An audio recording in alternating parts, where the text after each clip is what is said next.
हाँ, जब वहाँ पे पुलिस आया, मैं लाइव आई, तो वहाँ पे ये बोला गया फिर उनके लोगों द्वारा कि आप फिर से लाइव आइए और बोलिए कि पुलिस पवन जी द्वारा नहीं बुलाई गई थी, तभी पवन जी आपके साथ दोबारा बैठेंगे। मैंने बोला ये मैं नहीं करूँगी, अगर ये मैं करती हूँ तो सवाल हम पे उठने लगेगा। तो फिर वहाँ से साफ साफ बोला गया कि फिर पवन जी नहीं आएंगे। फिर भी मैं रात भर रुकी वहाँ पे कि पवन जी आएंगे, मैं बात करूँगी, जाऊँगी। मैं बार बार लगातार उनके दोस्त थे, उनके स्टाफ लोग थे, उन लोगों से पूछती रही कि क्या आप लोग पवन जी आ रहे हैं, क्या आ रहे हैं, आ रहे हैं। लेकिन वो लोग लगातार रट एक ही लगा के रखे थे कि आप पहले लाइव आके बोलिए कि जो पुलिस आई थी, प्रशासन आई थी, वो पवन जी के द्वारा नहीं आई थी, तब आपको पवन जी के पास बैठाया जाएगा, तब आपसे पवन जी बात करेंगे। हम बोले भैया एक बार हमारी फ़ोन से बात करवा दीजिए, हम एक बार वो हमसे ये सारी चीज़ें बोल दें। तो नहीं, वो फ़ोन पे भी बात करने के लिए तैयार नहीं हो रहे हैं, वो नहीं आएंगे। ये पवन जी के बड़े भैया रानू जी से मेरी बात हुई थी। तो जब मैंने आने की बात किया तो ये लोग हमेशा मुझसे बहुत गंदे तरीके से बात करते थे मुझसे। हमेशा मुझे धमकी वमकी देते थे लोग कि आके दिखा दो, फिर हम लोग दिखाएंगे, ऐसे वैसे रिकॉर्डिंग।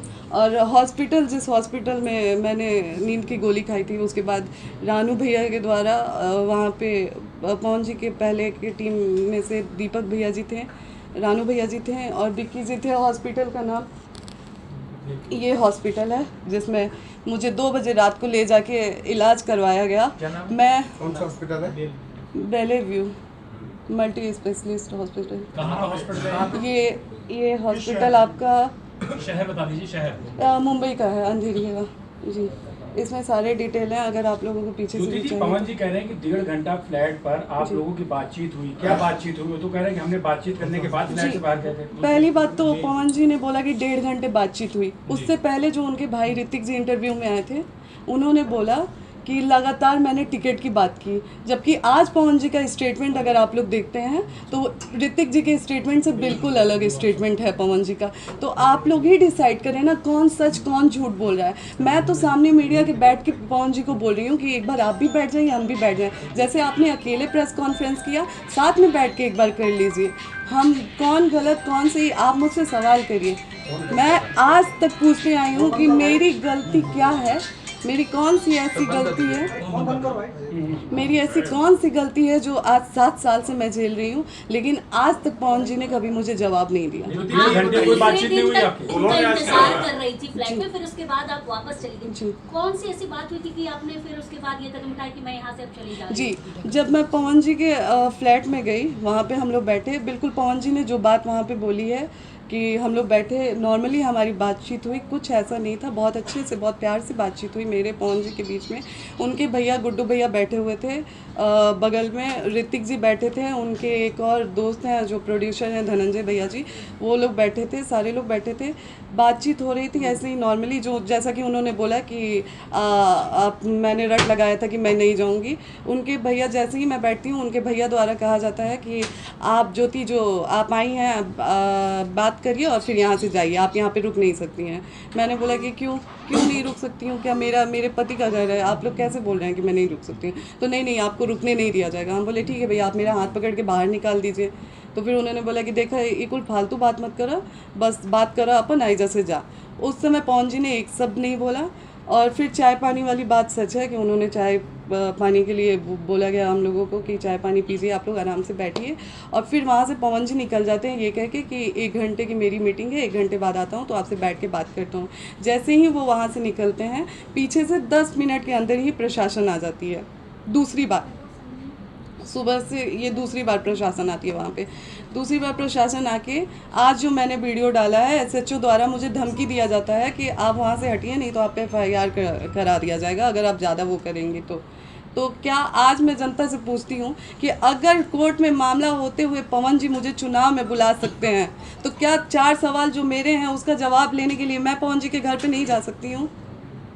ज्योति जी, एक बात बताइए, लोकसभा चुनाव में जब उन्होंने बुलाया था कि आप खुद गए? नहीं, लोकसभा चुनाव में अगर उसका भी साक्ष्य चाहिए तो आप लोग, मैं अपने इंस्टाग्राम द्वारा डाल दूंगी, क्योंकि अभी वो मेरे मैंने जी, तो वो पवन जी लगातार, मुझे ही नहीं, मेरे पिताजी को भी उनका कॉल आता था। और उस टाइम घंटों 2-2 घंटे मेरे पिताजी से बात होती थी कि पापा आपका आजीवन मैं बेटा रहूँगा, आपके लिए आजीवन मैं करूँगा। फिर मैं मेरे लिए साड़ी का मैं पैसा भी दिया गया, मैं वहाँ पे गई तो कि ये साड़ी तुम अपने लिए ले लेना जाके, सारा कुछ किया गया। तो चुनाव में मुझे पवन जी द्वारा बुलाया गया अच्छा, था। जितने दिन आप चुनाव में उनके पास थी, पति पत्नी की तरह आप लोग रहते थे कि अलग अलग? जी, शुरुआत में 4-5 दिन हम लोग पति पत्नी की तरह थे। फिर वहाँ पे ज़्यादा भीड़ होने लगी थी, उनके कमरे में लोग आने जाने लगे थे, तो एक दूसरा रूम खुलवाया गया था जिसमें मैं, वो और उनकी अम्मा और मेरी बहन रहते थे।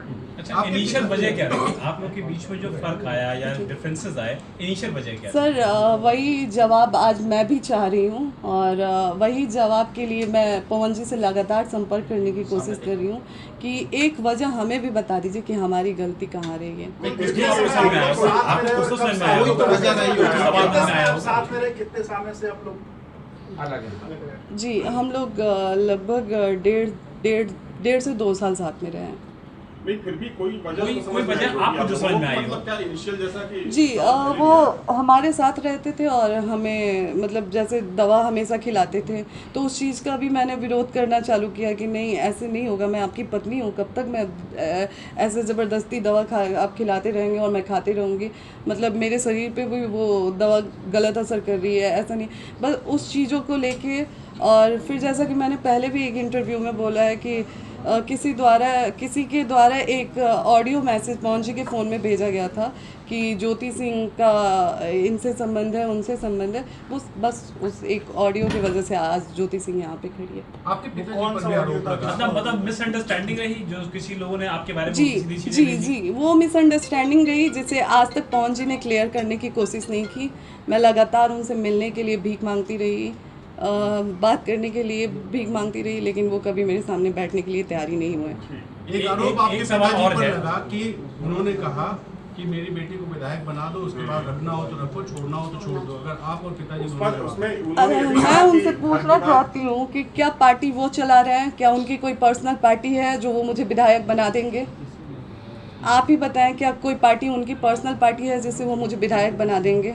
मेरे पिताजी किस उस पे जाके, हाँ, जब वहाँ पे पुलिस आया, मैं लाइव आई, तो वहाँ पे ये बोला गया फिर उनके लोगों द्वारा कि आप फिर से लाइव आइए और बोलिए कि पुलिस पवन जी द्वारा नहीं बुलाई गई थी, तभी पवन जी आपके साथ दोबारा बैठेंगे। मैंने बोला ये मैं नहीं करूँगी, अगर ये मैं करती हूँ तो सवाल हम पे उठने लगेगा। तो फिर वहाँ से साफ साफ बोला गया कि फिर पवन जी नहीं आएंगे।